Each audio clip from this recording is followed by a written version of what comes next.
तो गुलाब खां उनका जन्म हुआ बरसाने में। थे तो वो गैर हिंदू, लेकिन रोज जाते थे किशोरी जी की चौखट पे, क्योंकि भाई अब जहां जन्म लिया है तो वहीं से दाना पानी चलता है। हमारे यहां कहते हैं कि नाटक में भी करो ना भक्ति तो कभी कभी असली हो जाती है।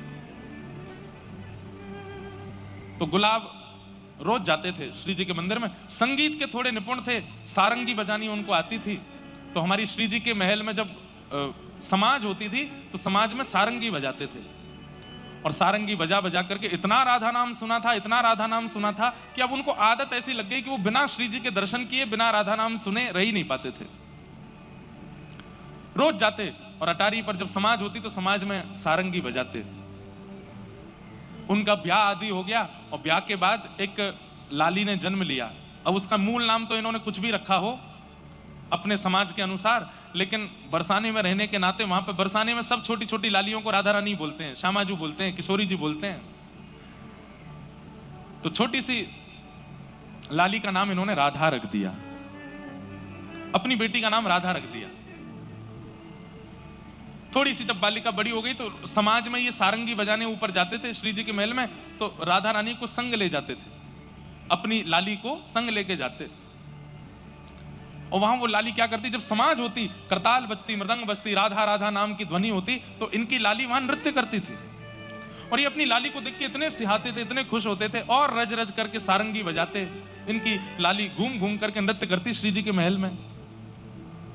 रहा चलते चलते चलते एक समय आया, लाली थोड़ी बड़ी हो गई। अब बड़ी होकर के वो लाली जब नृत्य करती तो वहां के सब गोस्वामी समाज, सब लोग गुलाब जी को स्नेह देते थे। सबने कही, अरे भैया गुलाब, अब लाली तेरी या की उम्र है गई है, या को ब्याह कर दे। तो ये बात सुनकर के गुलाब जी बड़े बेचैन हो जाते कि मैं बेटी का ब्याह कर दूंगा तो फिर मैं किसके सहारे जीऊंगा। अच्छा, ये और लीला हुई थी कि जब इनकी बेटी ने जन्म लिया तो इनकी पत्नी पधार चुकी थी, केवल घर में पिता और पुत्री ही रहते थे। बहुत ध्यान से सुनो, किशोरी जी की कैसी कृपा।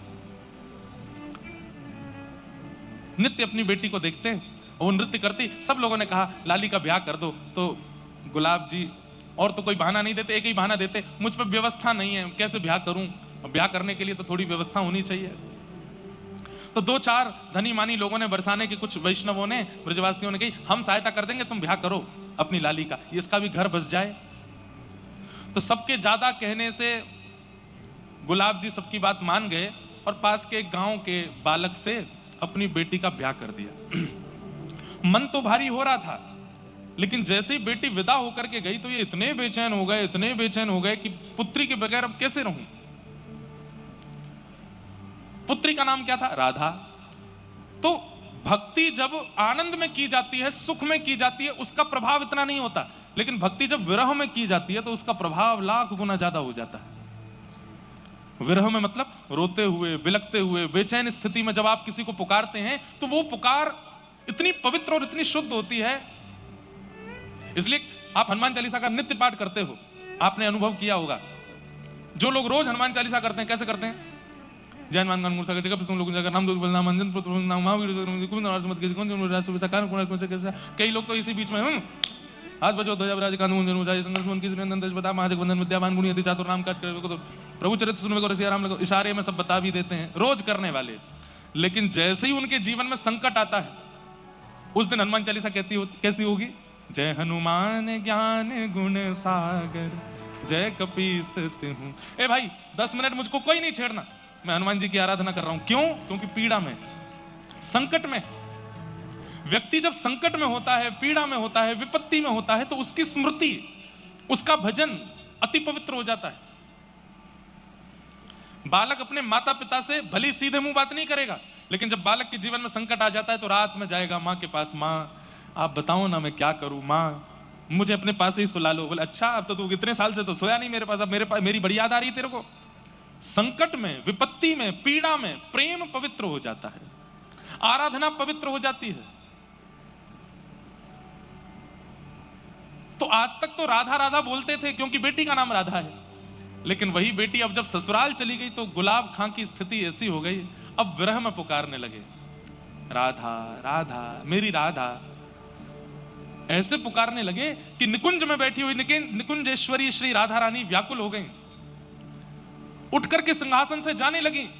ललिता विशाखा ने कहा, कहां जा रही हैं स्वामिनी जी? राधा रानी बोली, मेरा भक्त मुझे बुला रहा है। बोले, आपको नहीं बुला रहा है, अपनी बेटी को बुला रहा है। किशोरी जी बोली, इसकी बेटी का नाम राधा कितने साल पहले रखा गया? बोले 18 साल पहले। और मेरा नाम राधा कितने साल पहले? बोले 5000 साल पहले। तो बोले, किसका नाम है राधा? बोले, मेरा नाम है। बोले, भले कुभाव से पुकार रहा है, मैं तो जाऊंगी। वृषभानु की किशोरी सुन गई आहूत भोरी, प्रीत जान कहू थोड़ी तो है राखेगी शरण। मन भूल मत जइयो श्यामा प्यारी के चरण, मन भूल मत जइयो राधा रानी के चरण। ऐसी हमारी किशोरी जी बड़ी भोली हैं, बड़ी सीधी हैं, बड़ी करुणामयी हैं। ललिता विशाखा बोली, अरे स्वामिनी जी आपको नहीं बुला रहा है, वो अपनी बेटी को बुला रहा है। बोले, कुछ भी हो, राधा नाम मेरा है, मैं तो जाऊंगी। और स्थिति ये हुई कि गुलाब खां इतना बेचैन हो गया अपनी बेटी की याद में कि तुरंत बरसाने से निकल करके उसके गांव जाने लगा। तभी किशोरी जी उसकी बेटी का रूप धारण करके बीच मार्ग में आ गई और आकर के कहा, पिताजी। अरे बेटी तुरंत दौड़ करके अपने हृदय से लगाया। आज जैसे अपनी पुत्री को हृदय से लगाया तो ऐसी अनुभूति उसको जीवन में कभी नहीं हुई जैसी आज हो रही है, क्योंकि किशोरी जी हैं, लाली नहीं है उसकी। पिताजी इतनी धूप हो रही है, इतनी गर्मी हो रही है, आपको प्यास लगी होगी, तुरंत अपना पानी जल लेकर के आई किशोरी जी, पिला दिया। पिताजी एक बात आपको समझाऊं।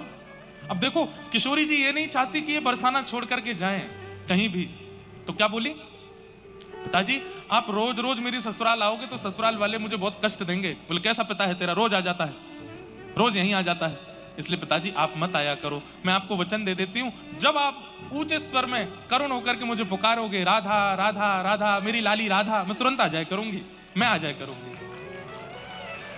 अब गुलाब खां के लिए किशोरी जी नहीं बोल रही हैं, गुलाब खां को तो अपनी बेटी दिख रही है। बोले, मेरी बेटी कह रही है, अच्छा लाली तू आ जाएगी? बोले, हाँ।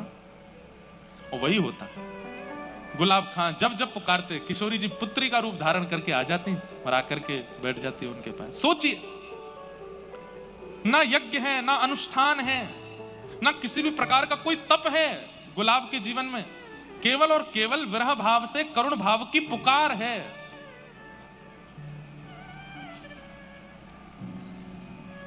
बहुत दिन निकल गए, रोते रोते पुकारते, लेकिन किशोरी जी नहीं आई।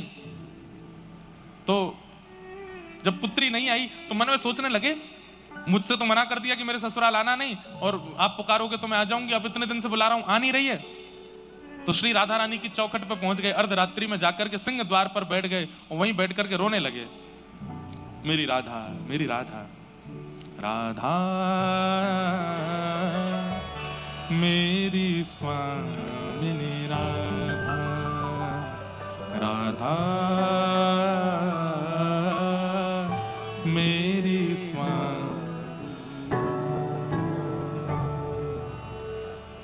पुकारने लगे। और जैसे ही पुकारा इतने में ही श्री किशोरी जी प्रकट हो गए।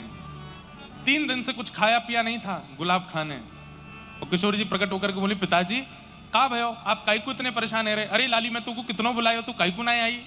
बोले, पिताजी अब आ गई ना। बोले, पिताजी बहुत दिन हो गए आपने सारंगी नहीं बजाई, अब एक सारंगी बजाओ, मैं नृत्य करूंगी। अर्धरात्रि का समय, तुरंत गुलाब खां सारंगी लेकर के आए, बजाने लगे। और छोटी सी उस आंगन में किशोरी जी ही राधा का रूप धारण करके, मतलब उनकी पुत्री का रूप धारण करके नृत्य कर रही हैं और श्री गुलाब खां सारंगी बजा रहे हैं। हो मेरी प्यारी को नाम श्री राधे, मेरी प्यारी को नाम श्री राधे, गाइए, मेरी प्यारी को नाम श्री राधे, मेरी प्यारी को नाम,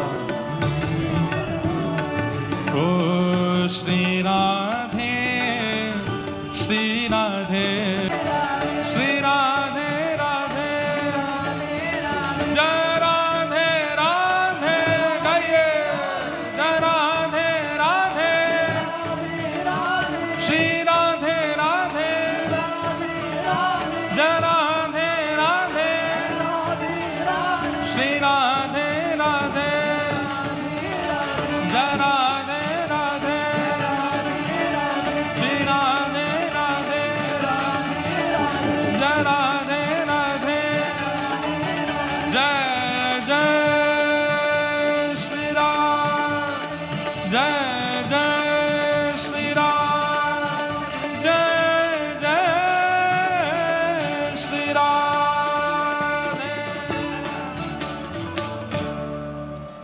हे मन भूल मत जइयो राधा रानी के चरण श्री राधे। तो आज इतने दिनों बाद गुलाब खां जी ने फिर से सारंगी बजाई और श्री राधा उनकी पुत्री के रूप में किशोरी जी नृत्य कर रही हैं। और नृत्य करते करते गुलाब खां जी को इतनी बेचैनी हुई कि मैं अपनी लाली को अपने हृदय से लगा लूं, तो तुरंत सारंगी रोक करके हृदय से लगाने के लिए दौड़े। उसी समय मंगला का समय हो गया। किशोरी जी के महल वृषभानु नंदिनी श्री बरसाने में मंगला का समय था। तो किशोरी जी नृत्य करते करते मंदिर की ओर दौड़ी। पीछे पीछे गुलाब खां भी जा रहे हैं। गोस्वामी ऊपर सेवा के लिए महल में जा रहे थे, उनको किशोरी जी नहीं दिखी, लेकिन पीछे पीछे राधा राधा कहते हुए गुलाब खां जा रहे हैं, वो दिखाई दिए। वो चिल्लाए भी, अरे गुलाब, अरे कहां दौड़ो जा रहा है, अरे कहां को जा रहा है। नहीं सुने, पीछे पीछे दौड़ते चले गए। पुजारी जी ने सोचा गोस्वामी जी ने कहीं जा रहा होगा। राधा वैसे भी अब जब से इसकी बेटी का ब्याह हुआ ये बेचैन ही रहता है, अपनी बेटी की याद में ही रहता है। ऊपर जाकर के गोस्वामी जी ने मंगला की। आपस में फिर चर्चा होने लगी, अरे आज सुबह सुबह गुलाब खां राधा राधा करता घूम रहा था, दौड़ता दौड़ता कहीं जा रहा था, पता नहीं कहां गया। एक दिन, 2 दिन, 4 दिन, 5 दिन, 10 दिन हो गए। सबने पूछा कि भाई आजकल गुलाब खां दिखाई नहीं देता, कहां गया। ढूंढा भी लेकिन मिले नहीं। महीना 2 महीना बीत गए। बोले भैया आजकल गुलाब खां कहां हैं।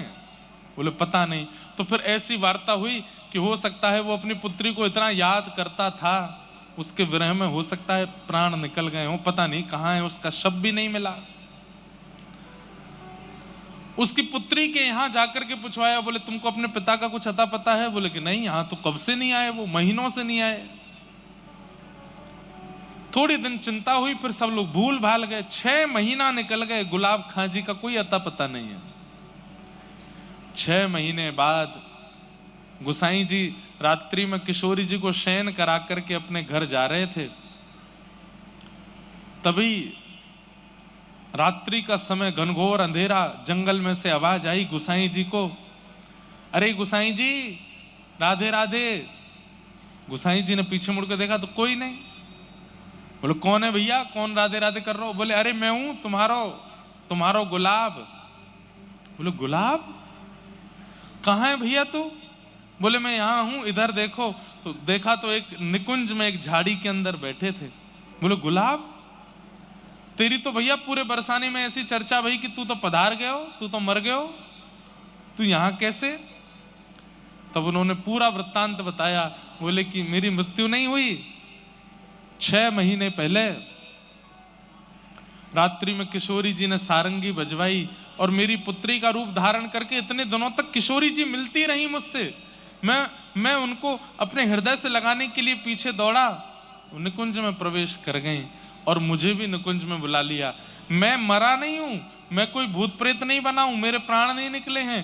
किशोरी जी ने अब मुझको निकुंज में सारंगी की सेवा दे दी है, मैं निकुंज में पहुंच गया हूं और मेरा एक नाम रख दियो है। बोले कहा। बोले मेरो नाम रख दियो गुलाब सखी। गुलाब सखी है गई हूं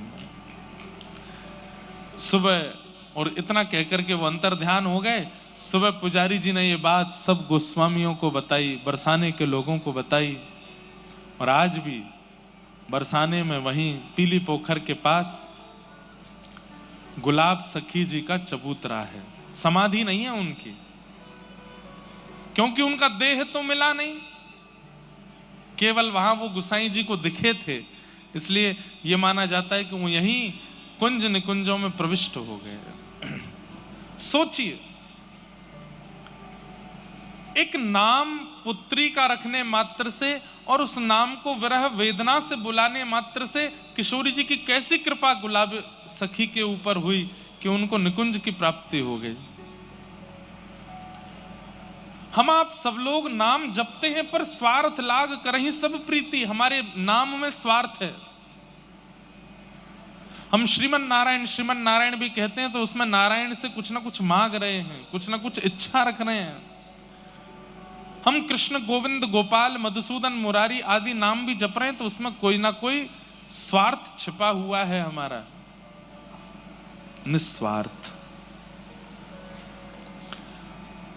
ऐसी गुलाब सखी हमारे बरसाने में हुई, आज भी उनका स्थान है।